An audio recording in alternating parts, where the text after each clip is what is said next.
En France, une loi pensée pour le climat a déclenché un dilemme totalement inattendu. Comment est-ce qu'une politique écologique plein de bonnes intentions a pu finir par menacer l'âme même du patrimoine du pays? C'est tout l'enjeu de notre analyse. Il faut arrêter ce massacre financé par nos impôts. Des mots très forts, prononcés par Gilles Alglave, le président de Maison Paysanne de France. Il plante tout de suite le décor d'un conflit profond, une crise qui oppose la rénovation énergétique à la préservation de notre héritage architectural. Voilà la question centrale. Comment est-ce qu'on en est arrivé là? À une situation où des mesures pour le climat sont carrément vues comme une arme de destruction massive pour le petit patrimoine. Pour bien comprendre, il faut remonter un peu à la source du problème. Alors, tout part d'une intention plus que louable. La France doit atteindre ses objectifs climatiques. Pour ça, en 2021, elle adopte la loi Climat et Résilience. L'idée, elle est simple, il faut absolument réduire la consommation d'énergie des bâtiments. Et pour y arriver, un outil est mis sur le devant de la scène. Et cet outil, c'est le fameux diagnostic de performance énergétique, le DPE. En gros, il attribue une note, comme à l'école, de A à G à chaque logement. Le truc, c'est que cette note est devenue absolument cruciale. Elle conditionne la vente et surtout la location. Les logements les moins bien notés sont tout simplement poussés hors du marché. Et c'est précisément là que ça coince. Parce que cette norme, elle a été pensée pour le bâti moderne. Et elle va avoir des conséquences complètement inattendues, voire dévastatrices, sur une catégorie bien précise de bâtiments, ce qu'on appelle le bâti ancien. C'est lui la victime collatérale de cette politique. Le bâti ancien, qu'est-ce que c'est au juste? Eh bien, ce sont toutes les constructions d'avant 1948. Et attention, on ne parle pas que des châteaux, loin de là.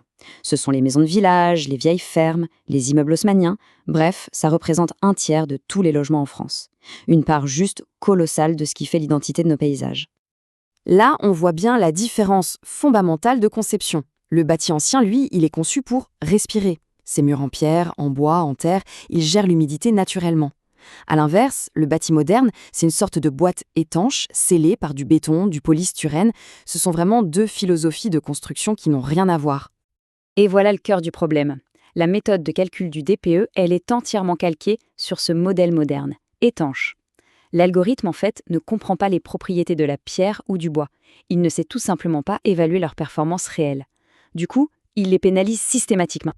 Voyons maintenant comment cette incompatibilité un peu théorique se transforme en véritable cauchemar pour les propriétaires.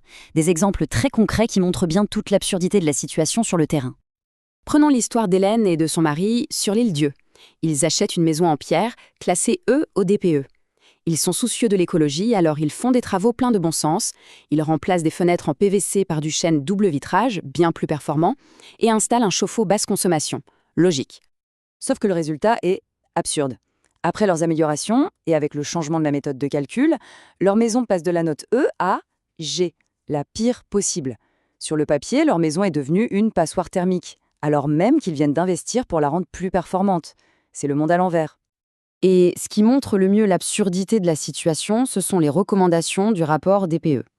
On leur suggère quoi? D'envelopper leur belle maison de pierre dans du polystyrène, de détruire les sols en carrelage anciens, d'installer une pompe à chaleur là où c'est impossible, et le pompon, de changer les fenêtres en chêne, toutes neuves, qu'ils viennent de poser. C'est du délire, c'est kafkaïen. Et ce cas n'est pas isolé, malheureusement. Dans l'Oise, un propriétaire a vu sa maison à colombage du XVIe siècle être recouverte de polystyrène. Ces mots sont terribles, une verrue sur la façade. Et au-delà du désastre esthétique, il y a un vrai risque pour la structure. Le bois, s'il est asphyxié sous le plastique, il pourrait finir par pourrir. Bon, alors, si le DPE se trompe à ce point, quelles sont les vraies qualités de ces bâtiments anciens? En fait, il y a une véritable sagesse constructive dans ces vieux murs, une sagesse que l'algorithme est tout simplement incapable de voir. La clé, c'est leur conception qu'on appelle bioclimatique. Leurs murs très épais ont une forte inertie thermique. Ça veut dire qu'ils absorbent la chaleur le jour et la restituent doucement la nuit. Résultat, un confort d'été exceptionnel sans clim. Un atout qui devient de plus en plus précieux avec le réchauffement climatique. Les chiffres, eux, parlent d'eux-mêmes. Regardez, un tiers des logements d'avant 1948 sont classés F ou G. C'est 3 fois plus que pour les logements construits après. Cette statistique, elle ne reflète pas du tout une moins bonne performance dans la réalité, mais bien le biais systématique de la méthode de calcul. Face à ce non-sens écologique et patrimonial, la société civile s'est organisée. Des associations de sauvegarde du patrimoine ont décidé de monter au créneau. Et leur mobilisation a fini par porter ses fruits. La mobilisation a suivi un cheminement très clair. D'abord, une lettre ouverte en novembre 2022 pour sonner l'alarme. Ensuite, un rapport du Sénat en juillet 2023 qui est venu confirmer toutes les craintes. Et l'aboutissement de ce combat a eu lieu le 20 mars dernier avec un vote historique au Sénat.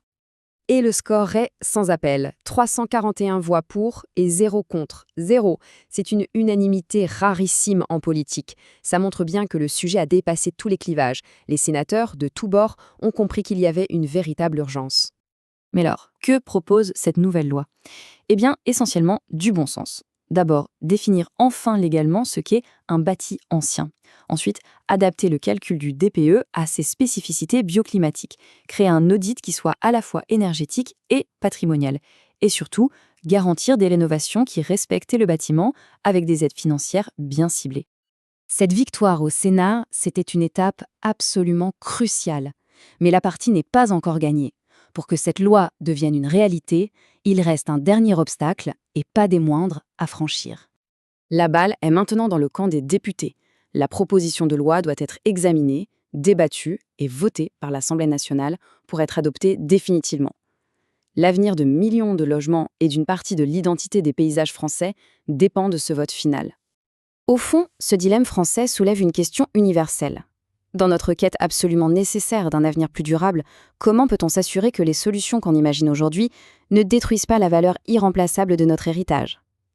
La question pour l'instant reste ouverte.